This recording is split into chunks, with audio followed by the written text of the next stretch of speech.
AP ఉద్యోగ పెన్షనర్లకు సంబంధించి అత్యంత ముఖ్యమైన సమాచారం అండి. ఇక ఎప్పటి నుండో ఎదురు చూస్తున్న సరెండర్ లీవ్ బిల్లులలో కదలిక వచ్చిందా? ఆంధ్రప్రదేశ్ ప్రభుత్వ ఉద్యోగులకు 2022లో సరెండర్ లీవ్‌లకు సంబంధించి చివరి చెల్లింపులు జరిగాయి. అప్పటి నుంచి నేటి వరకు సరెండర్ లీవ్‌లకు సంబంధించి ఎటువంటి పేమెంట్‌లు జరగలేదు. అయితే ఇప్పుడు ఉన్నటువంటి సమాచారం ప్రకారం 2022, 23 సంవత్సరం నుండి సరెండర్ లీవ్ బిల్లులకు 2026 సీరియల్‌తో కొత్త నంబర్‌లు కేటాయించబడ్డాయి. కొత్త ఆర్థిక సంవత్సరంలో బిల్ నంబర్‌లకు కొత్త సీరియల్ నంబర్ రావడం రొటీన్‌గా జరిగే విషయమే. కావున ఇది బిల్‌లో ఎటువంటి కదలిక ఉన్నట్లు కాదని గమనించాల్సి ఉంటుంది. అలాగే ఏపీ పోలీసులకు ప్రత్యేక సెలవులపై కీలక నిర్ణయం. పుట్టినరోజు, మ్యారేజ్ డేకు సెలవులు మంజూరు. అన్ని ర్యాంకుల పోలీసులకు సెలవులు ఇస్తూ నిర్ణయం.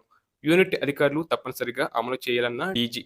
అలాగే పెన్షన్ కేసుల ప్రక్రియను క్రమబద్ధీకరించడానికి మరియు నిధి పోర్టల్ ద్వారా రిటైర్మెంట్ బెనిఫిట్స్ ప్రాసెసింగ్ సిస్టమ్ ఆర్బీపీఎస్ అనే ఆన్‌లైన్ విధానాన్ని అమలు చేయడానికి గతంలో ఉత్తర్వులు జారీ చేయబడ్డాయి.